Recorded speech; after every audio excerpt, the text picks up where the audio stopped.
کمال نہ ہوتا ہے میرے نبی نے وہ بھی احتیاط ہو تاکہ سارے مسئلے اللہ حل کر دے، تاکہ سارے مسئلے اللہ حل کر دے گا۔ تو پچھلے جو میں بھی ذکر ہو رہا سی کہ مدینہ المنورہ، دیکھو نماز پڑھنے کا مقصد یہ ہے کہ اللہ راضی ہوئے، اور اللہ نے جی جنت عطا کی تھی، اللہ سانو جہنم کے عذاب تو بچاوے، جنت عطا کرے، جہنم تو بچاوے۔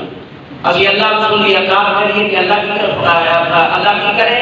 سانو جہنم کے عذاب تو بچاوے، جنت عطا کرے۔ تو جنت ملتی ہے نماز پڑھے، روزہ رکھے، صدقہ خیرات حج زکات، لیکن گارنٹی نہیں۔ کوئی کہے گا نہیں میں نماز پڑھ لی ہر صورت جنت ملے گی۔ اور مشکاہ شریف کی حدیث ہے حضرت سیدنا ابو حریرہ رضی اللہ تعالی عنہ راوی نے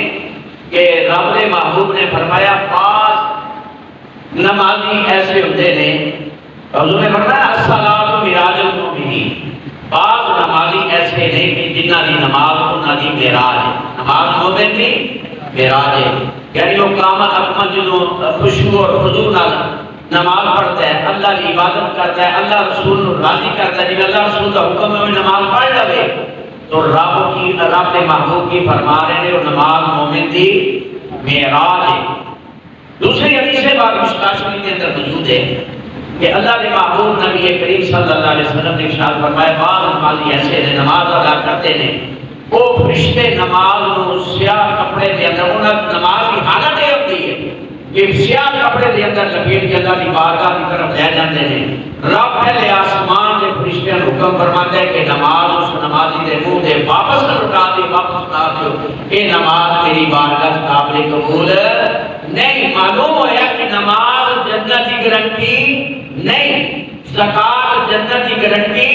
نہیں، باقی نماز پر جنت کی گارنٹی نہیں۔ جنت کی اگر گارنٹی ہے تو کوئی ذات ہے، رب نے فرمایا میرا محبوب نبی کریم محمد مصطفیٰ صلی اللہ علیہ وسلم کو آ جاؤ، جو میرا محبوب راضی ہے کہ واستغفر لهم الرسول، میرا رسول کہہ دے یا اللہ جو معاف کر دے، حضور شفاعت کر دے۔ اور علماء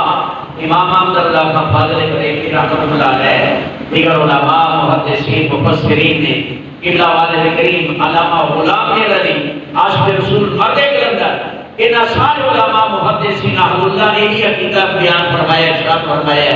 کہ جس سے اللہ کا نبی راضی ہو جائے اللہ اس سے راضی ہو جائے۔ اور قرآن کی دعا ہے واستغفر لهم الرسول، اللہ فرما رہے ہیں میرا نبی راضی ہو جائے، کہہ دے یا اللہ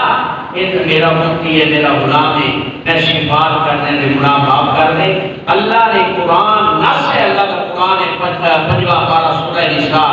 اللہ خود ارشاد فرما رہے ہیں لَوَجَدُوا اللَّهَ تَوَّابًا رَحِيمًا، تم اللہ کو بہت توبہ قبول کرنے والا مہربان ہو۔ کیوں ہے گا صرف توبہ قبول نہیں فرمائے گا اللہ نال مہربان ہی ہو جائے گا کہ رب نے محبوب کا واسطہ وسیلہ پیش ہو گیا کہ اللہ نے فرمایا میں تاری توبہ بھی قبول کراں گا، تارے گناہ بھی معاف کراں گا، تے فرمایا میں تارے تے مہربان ہو جائیں گے۔ جس سے اللہ مہربان ہو جائے ان کو جنت نہیں عطا کرے گا۔ بولو اب سبحان اللہ۔ اور ایک ہے نا واستغفر لهم الرسول، یعنی زبان مصطفیٰ نے بھی نکلے، اللہ فرمائے میرا نبی کا اللہ حضرت امام احمد اللہ خان فاضل بریلوی رحمت اللہ تعالیٰ نے منظر بڑا حسین و جمیل بیان کرتے ہیں۔ آپ فرماتے ہیں کہ حضور کی زبان جو نکلے گا نا کہ اللہ میرا غلام معاف کر دے، اے اللہ اللہ کو عطا کر دے، حضور کی زبان جو نکلن دی دیر ہے کہ اللہ اپنی اجابت دی جڑی تجلی ہے نا قبول کر دی، اللہ پہلے تیار ہوتا کہ میرا